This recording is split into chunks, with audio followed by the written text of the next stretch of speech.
Deep kitchen क्लिनिंगच्या व्लॉगसोबतच काही कमेंट्सची उत्तरं किंवा तुमच्या ज्या रिक्वेस्ट आहेत त्या देखील मी कंप्लीट केलेल्या आहेत, त्यामुळे संपूर्ण पहा व्लॉग.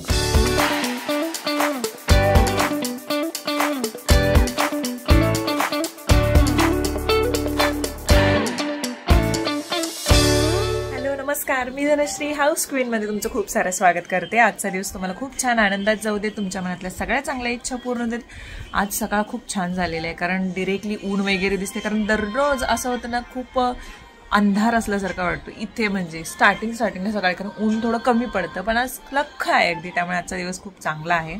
आज आहे शुक्रवार आणि जसं मी म्हटलं, आज मला क्लिनिंग करायचं आहे. लास्ट मला वाटते मी दिवाळीच्या टाईमला केला असेल आणि आता मग म्हटलं ठीक आहे, जरा करूयात चेंजेस.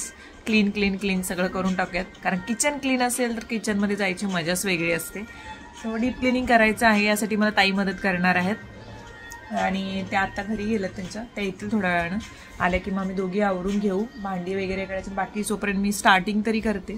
टाईल्स वगैरे मला घासायच्यात, पुसायच्यात आणि भांडी सगळी घासून पुसून लावायच्यात. तर मग चला स्टार्ट करूयात क्लिनिंग. ब्लॉग खूप दिवस झाले आपल्या चॅनलवरती आलेला नाही आहे आणि आज सचिन आणि बाबा गावी जाणार आहेत संध्याकाळी, तर मग ती पण सगळी तयारी करायची.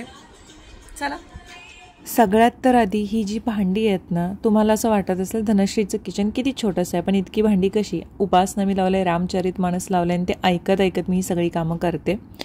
सगळीच्या सगळी भांडी काढते आणि इथे तुम्हाला ही 2च मोठे टोप दिसत असेल, पण त्याच्या मागे 8-10 भांडी आहेत.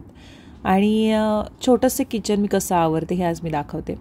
10:10 झालेत, बरोबर स्टार्ट केलेला आहे आम्ही. आणि हे जे वरचे टाईल्स आहेत ते सगळी भांडी मी अगोदर काढून घेते नेहमी आणि बाहेर ठेवते. आणि घासलेले वगैरे जी भांडी असतात ती पण बाहेर सुकत ठेवते फॅन लावून, कारण गावी आपण कसं करतो, उन्हामध्ये सुकत ठेवतो. तर इथे तसं होऊच शकत नाही, त्याच्यामुळे फॅन जोराचा लावते आणि सगळी भांडी ठेवते. आणि त्या तेवढ्या वेळामध्ये कसं हे टाईल्स वगैरे ते घासून पुसून घेते. लास्ट टाईमला एकदा मी दाखवलं होतं, तेव्हा मला कमेंट सेक्शनमध्ये असं आलं होतं की तू पेपर वगैरे टाकू शकतेस, म्हणजे घाण होणार नाहीत. पण काय होतं, इथे एक्झॉस्ट फॅन नसल्यामुळे आता नवीन जे कोण लोक आहेत त्यांना मी माझ्या किचनचा जो व्हिडिओ आहे तर तो लिंक देते त्याची, तर ते तुम्ही पाहू शकता की किचन नेमकं कसं आहे. तर एक्झॉस्ट नसल्यामुळे कसं होतं की झुरळं जास्त होण्याचा संभव असतो. मध्ये तर ते खूपच त्रास झाला होता मला, त्याच्यामुळे मी पेपर वगैरे टाकत नाही, डिरेक्टली ठेवते आणि दर महिना 1.5 महिन्याने मी क्लिनिंग करते. पण ह्यावेळी थोडा जास्तच उशीर झाला. आता इथे तुम्ही बघताय ही भांडी, सगळे ग्लास वगैरे, त्याच्यानंतर काचेची वगैरे भांडी बघताय. त्यात आरवच्या शाळेचा वेळ झाला आणि आज त्याची शाळा काय म्हणतात महिना अखेर टाईपमध्ये कशी असते तशी होती. हे किचनच्या खालचं तुम्ही बघतात, इथे अशा प्रकारे आहे आणि खूप कंजेस्टेड आहे. तरीसुद्धा मी बऱ्यापैकी क्लीन ठेवते, जेणेकरून झुरळ वगैरे होऊ नयेत. आणि इथे सुद्धा क्लीन करताना खूप प्रॉब्लेम येतो मला, पण जसं जमेल तसं करते. आता हे मी झाडून घेतले, आता हे पुसून घ्यायचं आहे मला. अजून पुसल्यानंतर पूर्ण क्लीन होईल. हे पूर्ण सिंकच्या खालचा एरिया आहे हा. आणि हा असा आहे.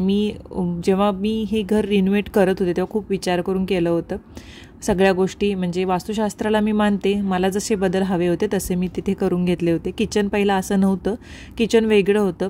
हवं तर घराचे तिन्ही व्लॉग जे आहेत त्याच्या लिंक मी डिस्क्रिप्शनमध्ये देते, जे कोणी नवीन असतील त्यांनी पाहू शकता. आणि इथून हे क्लिनिंग करताना खूप अवघड जातं नेहमी मला, कारण इथे जे मी दरवाजा ओपन केलेला आहे तर त्याचा स्क्रू आहे तो 2-3 वेळा मला लागलेला आहे पाठीला, आणि ड्रेस पण फाटलेला आहे, प्लस मला ओरखडासुद्धा उठला होता, त्यामुळे खूप काळजीपूर्वक करावं लागतं. हे क्लीन करून घेतलं आहे पूर्ण. 2 सिलेंडर आहेत, एक भरलेला आहे, एक रिकामे आहे, दोन्हीही भरलेले सिलेंडर नाही आहेत. त्यानंतर इथे मध्ये एक छोटीशी फळी घालून घेतली मी. आता हे जे ट्रे आहेत, ट्रॉली आहेत, तर त्या ॲडजस्टेबल आहेत, म्हणजे रिमूवेबल आहेत. काही ट्रॉली फिक्स असतात, त्या करून घेण्यापेक्षा मी अशा करून घेतल्या होत्या. त्यावेळी जवळ 2-2.5 वर्ष झाली या गोष्टीला, घर रिनोव्हेट करून. आम्ही कसं करत होतो की तेव्हा सर्वे झाला होता कोविडच्या आधी जस्ट, आणि सगळ्या चाळी ज्या आहेत त्या रिनोव्हेशनमध्ये जाणार, त्यामुळे आम्ही जास्त विचार करत नव्हतो की कशाला उगाचच पैसा इथे घालायचा आणि आपण फ्लॅटमध्ये हे झाल्यानंतर करू. पण नंतर ते कसं कोविड आला आणि त्याच्यानंतर खूप साऱ्या गोष्टी लांबणीवर पडल्या. आता जस्ट सर्वे झालेला आहे, त्याच्यानंतर ह्या गोष्टी व्हायला अजून खूप उशीर लागणार, म्हणून मग आम्ही त्यावेळी रिनोव्हेटच करून घेतलं. म्हटलं जेव्हा जायचं आहे तेव्हा जाऊ. म्हणजे जसं मी तुम्हाला घराच्या यामध्ये सांगितलं की शक्यतो अतिशय EMI करून जायचं नाही आहे. आपण आता जाऊ शकतो, पण तरीसुद्धा ठीक आहे, आपलं घर ते आपलं. म्हणून मी हे घरसुद्धा माझ्यासाठी खूप लकी आहे आणि खुश आहे, म्हणून मग जास्त विचार न करता आम्ही त्यावेळी रिनोव्हेट केलं होतं, जसं मला हवं होतं तसं. त्याच्यानंतर आता तुम्ही हे बघताय ना, ही सगळी भांडी जी आहेत, जुन्या काळामध्ये जर तुम्हाला माहीत असेल तर खूप अशी भांडी असतात ती एकाच भांड्यामध्ये सगळी मावतात, म्हणजे अख्खा संसार. तुम्ही सध्या इंस्टाग्रामला एक रील पण बघितला होता, एकाच भांड्यामध्ये जवळजवळ 16 भांडी होती, म्हणजे अख्खा संसार त्याच्यामध्ये. भाताचा टोप वेगळा, आमटीचा वेगळा, भाजीचा वेगळा, अशा पद्धतीने. तर छोटंसं किचन आहे, तर त्यामध्ये मी अशा प्रकारे हे ॲडजस्ट करते. सगळी भांडी पुसून लावलेत, त्यामुळे काय होणार नाही, दमट वातावरण, झुरळांना पोषक असं वातावरण होणार नाही. त्यानंतर दोन्ही पिठाचे डबे आणि जे तांदळाचा डबा आहे तो दर 15 दिवसाला धुतला जातो, त्याच्यामुळे ते काय मी परत धुतले नाहीत. आत्ताच मी पिठं वगैरे करून आणलेले आहेत. पीठ संपलं की लगेच 15-15 दिवसाला धुवून रिकामी होते मी.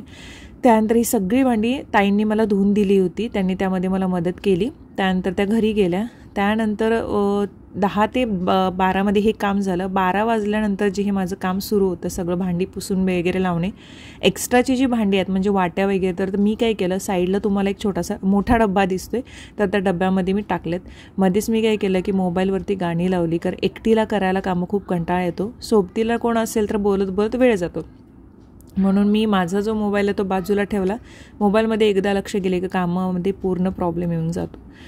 मी सगळी भांडी घासून पुसून जी होती ती व्यवस्थित पुसून लावले. त्याच्यानंतरचा हा एरिया बघताय, बऱ्यापैकी मी व्यवस्थित लावलेत सगळ्या. आणि डाळी वगैरे अजून भरलेल्या नाही आहेत. मी परवा दिवशी गेले होते पण बऱ्यापैकी कमी आणलं, कारण मला हे काम करायचं होतं त्याच्यामुळे. त्यानंतर टाईल्स ज्या आहेत त्या पूजेच्या जस्ट आधी आम्ही पुसून घेतल्या होत्या, क्लीन करून घेतलं होतं सगळंच. पण टीव्हीचं युनिट जे आहे ते सारखं क्लीन करावं लागतं, आणि छोट्या छोट्या गोष्टींवरती धूळ वगैरे बसते, कारण का घरी धूप लावते मी संध्याकाळची, त्यामुळे ती धूळ बसते. आणि एक्झॉस्ट बाहेरच्या म्हणजे घराला भिंतीला असल्यामुळे एक्झॉस्ट कधी कधी इतकं हे क्लीन नाही. गावच्या घरामध्ये कसं खिडक्या वगैरे असतात त्यामुळे प्रॉब्लेम येत नाही, पण धूप वगैरे लावली की जास्त जळमट वगैरे होतात आणि थोडंसं असं पुसटसं परत बसते नेहमी, तर ती क्लीन करावीच लागते. दर 8-10 दिवसाला मी हे करतच राहते. तर आता म्हटलं झालेलं आहे, काम सुरू केलेलं आहे, तर हेही करून घ्यावं. टीव्हीचं हे जे युनिट तुम्हाला दिसतंय तर ते विटांचं बांधकाम न करता उभी फरशी उभी केलेली आहे, जी सिमेंट शीट असते ना तर ती उभी केली आहे, त्यामुळे हे युनिट तयार झालं. आणि खाली छोटं कपाटसुद्धा. आरवची ही सगळी खेळणी मला इकडून तिकडून गोळा करावी लागतात. त्याला नेहमी सांगते की जाग्यावरती ठेवत जा, पण तो करत नाही. सगळं कामं आवरली. जेवण वगैरे सकाळीच खाल्ले होते मी, 1 चपाती खाल्ली होती फक्त. आणि त्याच्यानंतर मग माझं व्हायटॅमिन घ्यायची वेळ झाली, मल्टीव्हिटॅमिन घेण्याची वेळ झाली. मी माझी इम्युनिटी आणि स्टॅमिना वाढवण्यासाठी फायटिका विटा 365 घेते. याच्यामध्ये A, D, C, E, B6, B12, folic acid, zinc आणि आयर्न आहे, जे की माझ्या शरीरासाठी खूप गरजेचे आहेत. फायटिका विटा 365 आयुर्वेदिक जडीबुटीचा एक्स्ट्रॅक्ट, सिंथेटिक विटॅमिन आणि मिनरलपासून बनले. याच्यामध्ये प्रमुख इन्ग्रेडियंट्स द्राक्षाचं बी, अश्वगंधा, जिन्सिंग एक्स्ट्रॅक्ट, व्हायटामिन, बायोटिन आणि फॉलिक ॲसिड आहे, जे की माझ्या शारीरिक आणि मानसिक स्वास्थ्य चांगलं ठेवण्यासाठी खरंच खूप गरजेचं आहे. त्यामुळे मी हे नेहमी न चुकता घेते गेले 3 आठवडे.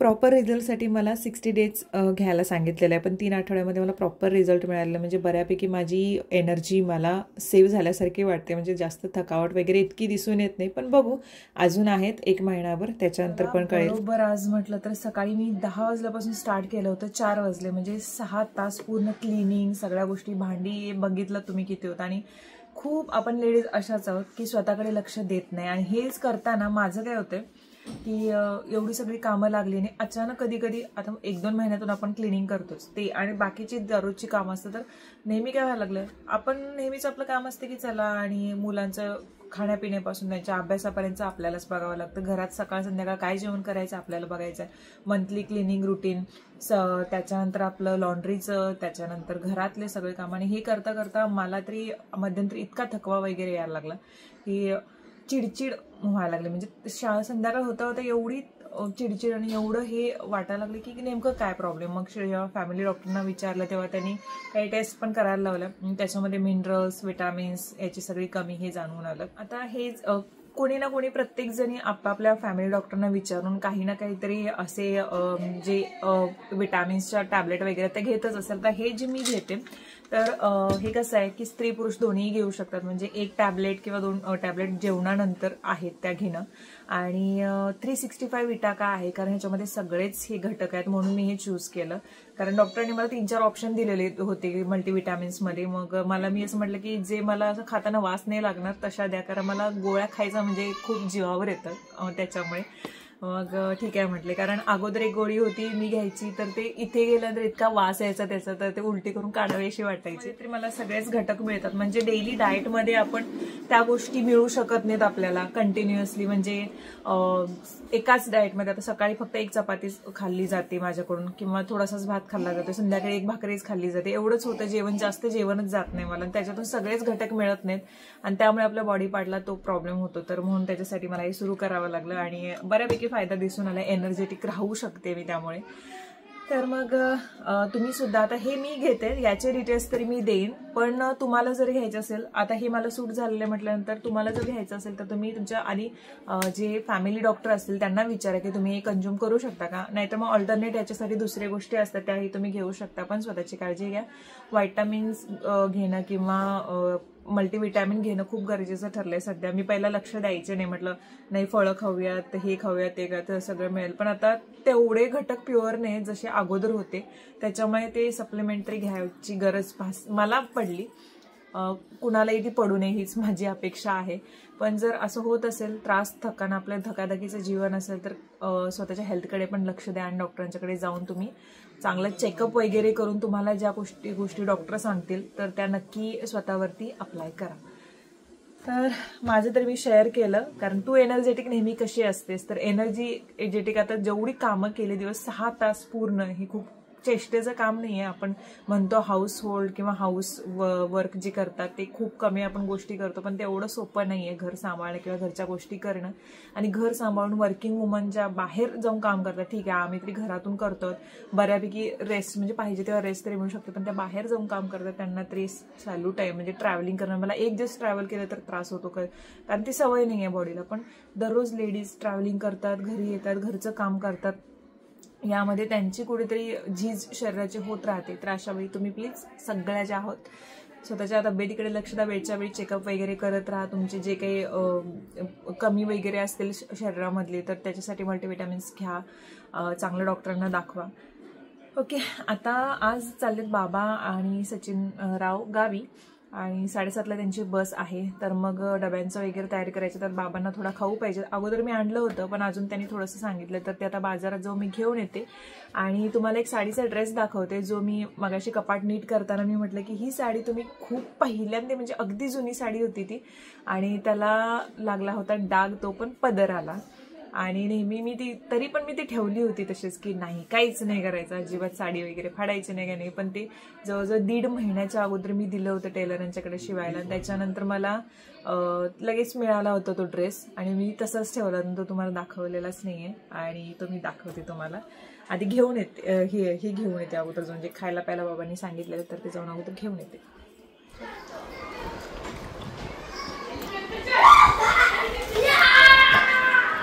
ठीक आहे सगळं काय हे खाऊ आणलंय, काय ते हे तुम्ही गावाकडे खाऊ शकताय. आजीबाईचं बटवा नाही, कल्याण भेळ, हे एक लाईट चिवडा आहे, बिस्किट आहे, हेवी काय नाही आणायला, हेवी काय नाही.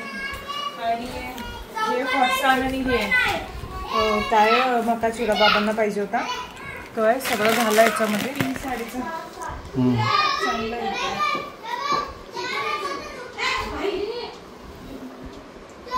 जो मी ड्रेस म्हटले होते तर तो हा आहे, त्यांनी छान शिवलाय. त्यांना ही जी लेस आहे, ही लेस काढणं इतकं अवघड गेलं, कारण हा साडी पण चांगली होती खूप, म्हणजे मला वाटतं 5 वर्ष झाली, 5 वर्षापूर्वी घेतली होती साडी. छान होती सॅटिनमध्ये, आणि ते बरोबर नेरी की पदरालाच होतं, डागच होतं दिसून यायचं. तुम्हीच म्हटलेलं की डाग दिसून येतो. बघू कधी घातला तर मग दाखवते. चला तुम्हाला मदत करते. केवढी ही घाई मला गावी पाठवायची, असं काय नाही, असंच आपलं घर शेतातलं छान झालं पाहिजे. यात्रेला असं मस्त उठून दिसलं पाहिजे आपलं, छोटंसं टुमदार गावाकडचं शेतवाडीतलं घर.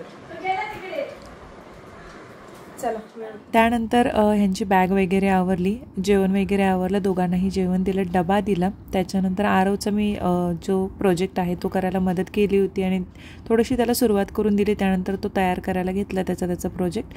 इथं बाबा जात होते, त्याला म्हटलं बाबांना नमस्कार कर, मुलांना ही सवय लावली तर पाहिजेत, आम्हाला आमच्या आईवडिलांनी लावली होती. त्यानंतर गावी जर जेवणाची सोय वगैरे विचाराल तर ती आधीच करून ठेवलेली आहे आणि सांगितलेलंसुद्धा आहे काही गोष्टी बाबांना मी. तर आता हे दोघेही निघालेले आहेत. 7:30 वाजता बस होती, सो अर्धा तास आधी पोहोचणं गरजेचं होतं. आणि नेहमी माझं असं होतं की गावी जाताना कोणतरी दिसलं की आपणही चला पळूयात गावी, पण ह्यावेळी मी घरी आहे आणि हे दोघे गावी चाललेत. आणि चाळीमध्ये आमच्या बघताय शांत वातावरण आहे, कारण आज मुलं जास्त खेळत नाही आहेत. बाबा आणि सचिन आत्ता गेलेले आहेत. 7:30ला त्यांची बस आहे, तर मग ते दोघेही गेलेत. खूप गडबड झाली आज दिवसभरात, ती कामं जेवणाचं सगळं हे ते भरपूर हे झालं. राजश्री आणि मम्मी रात्री 10 वाजता आता कोल्हापूरवरून निघते. सकाळी मला वाटते 5-5:30ला इकडे पोहोचतील त्या. तर मग सकाळी लवकर उठून ते पण आवरायचं आहे मला. राजनंदिनी पहिल्यांदाच घरी येते आणि आपण म्हणतो की लक्ष्मीच्या पावलांना मुली येतात घरी, तर मग मला इच्छा आहे की थोडंसं तिचं स्वागत करायचं आहे मला. पहिल्यांदाच येते घरी, त्याच्यामुळे बघू काय करता येईल. बरं, व्लॉग एंड आपण करणार आहोत. मी जे कुशन कवर वगैरे आहेत तर ते वेगळे करणार आहे, त्यानं करणार आहोत. पण त्याच्या आधी कमेंट सेक्शनमध्ये कालचा कसा एक थोडासा वेगळा व्हिडिओ टाकला. म्हटलं व्लॉगपेक्षा आपण वेगवेगळे एक्सपेरिमेंट करत जाऊ, व्ह्यूज काही कमी जास्त होत राहतील, पण आपल्याला जे आवडते किंवा आपल्याला जसं वाटतं की ही माहिती अजून बायकांच्यापर्यंत पोहोचली पाहिजेत तर ते पोहोचू. तर खूप छान कमेंटमध्ये रिस्पॉन्स मिळाला मला. व्ह्यूज काय खूप साऱ्या लेडीजना डेली व्लॉग्स पाहायला आवडतात की आपण काय काय कसं कसं करतो. सो आहे ते पण येत राहतीलच तुमच्याकडपर्यंत आज जसं आलेलं आहे तसं. तर मग आज क्लिनिंग ब्लॉग मी दिलेला आहे आणि क्लिनिंग काय नॉर्मलच असतं, आपण खूप साऱ्या लेडीज सेम असंच करतो. पण तुम्हाला माहिती आहे का, कधी कधी असं होतं की आपण एखाद्या मैत्रिणीकडे जातो आणि गेल्यानंतर वा घर किती छान ठेवलंय, किती स्वच्छ ठेवलंय आणि हा ही क्लिनिंग करते, मग आपण घरी आल्याला करू लागतो. ते मोटिवेट होतो, छोट्या छोट्या गोष्टीवर आपण मोटिवेट होतो तसं म्हटलं तर. किंवा एखादीनं ड्रेस कसा शिवलेला आहे, किंवा एखादीनं वा तिनं ड्रेसिंग टेबल किती छान आवरलेलं आहे, मग आपलं जरी मेस्ड अप असेल तरी सुद्धा आपण येऊन आवरायला लागतो. तर अशासाठीच हे ब्लॉग असतात. आणि मी सुद्धा कधी कधी काही गोष्टी म्हणजे यूट्यूबवरती बघून सुद्धा मी शिकलेली आहे. मला बिअर बायसेप्स ते जे पॉडकास्ट आहे ते तर माझं फेवरेट आहे, जे मी नेहमी ऐकते. खूप चांगली इन्फॉर्मेशन मिळते आणि सगळीकडेच ज्ञान वाटतंय. असं आहे की तुम्ही डिरेक्टली जरी इंस्टाग्राम स्क्रोल करत असेल ना तर कितीतरी रील्स तुम्हाला येतील, प्रत्येक रील काही ना काहीतरी शिकवून जातो. प्रत्येक जण कोट्स हे ते म्हणजे ओतून पडले, प्रत्येक ठिकाणी तुम्हाला ज्ञान मिळते. जे जे आपल्याला माहिती आहे, म्हणजे मोठा माणूस त्याच्याकडून शिकलं, मग आपल्याला ते माहिती आहे, मग आपण ते सांगू शकतो. तर मग कालच्या व्हिडिओमध्ये ते असं होतं की खूप जणींना अजूनही हे माहीत नाहीये की सिरम कधी वापरतात, त्याच्यानंतर काय वापरतात, किंवा कसं आपण आपलं स्किन केअर हे करावं. तर मग सकाळ असू देत किंवा संध्याकाळ असू देत, सगळ्यात आधी फेस वॉश, व्हायटामिन सी ममारचा जो फेस वॉश आहे तो मी वापरते. मध्ये मी सिबामेडचा स्टार्ट केला होता, पण सिबामेड मला सूट नाही झालं. दो ती खूप ब्रँडेड आणि खूप चांगली कंपनी आहे, त्याचे प्रोडक्ट्स खूपच चांगले आहेत, खूप जणांना ते सूट झालेत, पण मला सिबामेड सूट नाही झालं. माझी स्किन ऑइली सेन्सिटिव्ह मध्ये येते आणि थंडीमध्ये ती फुटते सुद्धा. ऑइली इतकी ऑइली असून सुद्धा, पण थंडीमध्ये ती फुटते म्हटल्यानंतर मग आता स्किनचा प्रकार जो आहे थोडासा कॉम्बिनेशनमध्ये झालेला आहे. आणि मग मी काय करते, फेस वॉश झालं की हे डर्माकोचं vitamin C 10% vitamin C face serum आहे, जे मी अप्लाय करते. 1 2 3 हात स्वच्छ असले पाहिजेत आपले. तुमच्या फेसला मसाज करत असाल त्या पद्धतीने तुम्ही ते मुरवू शकता. आणि शक्यतो जास्त असं घासण्यापेक्षा व्हायटामिन सी किती काय काय उपयोगाचं आहे ते तुम्ही गुगल करू शकता. 2 मिनिटं असंच करते, म्हणजे जबरदस्तीने माझ्या चेहऱ्यामध्ये घुसवते. माझे काही शब्द प्रकार जे आहेत ते चंदगडी आहेत. जर कोणी नवीन आपल्या फॅमिली मेंबरमध्ये जोडले गेले असेल तर सांगेन की मी मूळची चंदगडची आहे. चंदगड हा तालुका आहे कोल्हापूरमधला एक, आणि तिथली भाषा खूप मस्त आहे. त्या भाषेचा समावेश 7 समुद्रापार जाऊन पोहोचली ती भाषा. अभ्यासात समावेश सुद्धा आहे त्या भाषेचा. मॉइश्चरायझर वापरते. डर्माकोचे कोणतेही मॉइश्चरायझर मला सूट होतात. आता हे 1% सॅलिसिलिक ऍसिडचं आहे, ऑइल फ्री डेली मॉइश्चरायझर, आणि हे 4% युरिया डीप मॉइश्चरायझिंग क्रीम सुद्धा आहे. ड्राय स्किनसाठी म्हणाल तर हे करेक्ट आहे, कारण खूपदा ड्राय स्किनसाठी विचारलं येतं, तर हे डर्माकोचं हे बेस्ट आहे. आणि ऑइली सेन्सिटिव्ह स्किनसाठी हे बेस्ट आहे. तर हे संपत आलंय आता. हे मी परवा दिवशी दाखवलं होतं, थंडीमध्ये हे खूप छान मला फायदेशीर ठरलं. आणि सिरम वापरल्यानंतर मॉइश्चरायझर, तुम्ही चेहरा जितका मॉइश्चराईज कराल तितका तो छान राहतो. तर हे स्किन केअर आहे आपलं. तुम्ही मेकअपच्या अगोदर सुद्धा हे करायचंय, डेली सुद्धा करायचं, म्हणजे सकाळ संध्याकाळ दोन्ही टाइम. आता संध्याकाळची वेळ आहे तर मी हे दाखवते. मी मॉइश्चरायझर लावते तेव्हा छान मसाज देखील करते चेहऱ्याला. मसाजच्या टेक्निक खूप साऱ्या नेटवरती अवेलेबल आहेत, त्यातली तुम्हाला कोणती आवडते ते तुम्ही बघून करू शकता. तर मला जी सुटेबल होते ते मी करते, म्हणजे मला जी आवडते माझ्या चेहऱ्यासाठी. आणि लास्टली आपण हे सनस्क्रीन आहे ते वापरतो. तर हे डर्माकोचं सिनामाइड रॅडियंट सनस्क्रीन ॲक्वा जेल आहे. हे SPF 50 आहे याच्यामध्ये. तर हे सनस्क्रीन मी वापरते, हे किंवा डर्माकोचे कोणतेही सनस्क्रीन मी वापरते. डर्माकोचं कोणतेही प्रोडक्ट मला सूट होतं. पहिल्यांदा आपण सिरम वापरायचं आहे. सिरम वापरल्यानंतर 1 मिनिट थांबायचं, त्यानंतर मॉइश्चरायझर वापरायचं, आणि मॉइश्चरायझर वापरल्यानंतर परत 1 मिनिट थांबायचं, आणि त्याच्यानंतर तुम्ही सनस्क्रीन वापरायचं आहे. सनस्क्रीन आता हे माझे प्रोडक्ट आहे, तुम्ही तुमचे जे वापरत असाल ते सांगते. आणि सनस्क्रीन वापरल्यानंतर पहिली गोष्ट की चोळायचं नाही सनस्क्रीन. सनस्क्रीन घेताना, आता मी संध्याकाळी रात्री आहे त्यामुळे सनस्क्रीनचा काही संबंध येत नाही, इथपर्यंत आणि इथपर्यंत आपण सनस्क्रीन अप्लाय करून घ्यायचं. म्हणजे ह्या 2 बोटांच्या एवढं अप्लाय केल्यानंतर तेवढं आपल्या चेहऱ्याला ते लागणार आहे बाहेर जाताना. आणि सनस्क्रीन वापरल्यानंतर 20 मिनिटांनी बाहेर पडायचं. म्हणजे तुम्ही खूप आधी घरातून बाहेर पडायच्या 20 मिनिटं अगोदर तुम्ही सनस्क्रीन अप्लाय केलं पाहिजे, तरच तुमच्या चेहऱ्याला ते फायदेशीर ठरतं. मेकअप करताना पण ह्याच गोष्टी, हे स्किन केअर झाल्यानंतर 20 मिनिटांनंतरच तुम्ही मेकअप अप्लाय करायचा. त्यामुळे चेहरा पण काळा पडणार नाही, मेकअप पण काळा पडणार नाही. खूप जणीचं असं असतं की सनस्क्रीन लावल्यानंतर चेहरा काळा पडतो. तर काय होतं की सनस्क्रीन मधले काही घटक, जे तुम्ही सनस्क्रीन वापरता ते घटक तुमच्या चेहऱ्याचं जे नॅचरल सीबम असेल किंवा तुमच्या चेहऱ्यातील जे काही द्रव बाहेर पडत असतील तर त्यांचं इंटरॅक्शन होऊन ते ऑक्सिडाइज होत असेल, कारण त्याच्यामुळे ते पडतं. कारण मी ह्याच्या आधी मला वाटतं लॅक्मेचं जेव्हा वापरत होते सनस्क्रीन तेव्हा मला ते सूट झालं नव्हतं आणि चेहरा काळा पडायचा. पण डर्माकोचं मला सूट झालं, त्यामुळे माझा चेहरा रिॲक्ट करत नाही, माझी त्वचा रिॲक्ट करत नाही, असे प्रॉब्लेम्स होतात. ऑक्सिडाइज झाले ते प्रोडक्ट की ते काळी पडतात. मेकअपचं पण तसंच असतं. मेकअप करताना तुम्ही प्रायमर जर वापरलं नाही, म्हणजे सनस्क्रीन वापरल्यानंतर आपण प्रायमर वापरायचं असतं, तर जर प्रायमर वापरला नाही तुम्ही आणि डिरेक्टली तुमच्या चेहऱ्याशी संबंध आला प्रोडक्टचा, तर तुमचा चेहरा काळा पडतो. हे काही छोटे छोटे गोष्टी आहेत, त्यामुळे ते प्रोडक्ट तुम्हाला सूट झाले पाहिजेत, एवढंच. तर हे कुशन कवर आणि ही बेडशीट मी चेंज केले. हा कलर मला खूप आवडतो, म्हणजे येलो कलर आणि हे ग्रीन कलर वगैरे कॉम्बिनेशन. पडदे पण आहेत, पण हे पडदे परवाच लावलेत म्हणून मी तसेच ठेवलेत. आता थोडे दिवस 1-2-3 दिवस गेले की बदलते, म्हणजे ह्याला सूट होणारेच पडदे जे आहेत ते लावते. पण आज म्हटलं हे चेंज करूया राजनंदिनीसाठी, मला भारी वाटतं. तर मग इतक्या वर्षात पहिल्यांदाच आरव आणि मी दोघं मुंबईमध्ये, म्हणजे गावी तसं दोघं राहिलोय पण एकटे असं आरव आणि मी पहिल्यांदाच राहते. आणि ह्यांना पण फोन केला, बाबांची पण आठवण येत होती. आणि ते आमचं तसंच झालंय, म्हणजे चौकोनी कुटुंब झालंय. आणि एक जरी माणूस असं मिसिंग झालं, लास्ट टाइमला बाबा गावी गेल्यानंतर असं होत होता. आणि एकदम मोकळं मोकळं वाटतं नेहमी, एकदम शांतच वाटतं, म्हणजे कोणीच नाही असं वाटतं. तर मग एक 4-5 दिवसांचा प्रश्न परत येतील. आणि आरव मला विचारते मम्मी उद्या मी ट्युशनला जात नाही कारण का राजनंदिनी येणार आहे. तो जाम खुश आहे आरव तरी.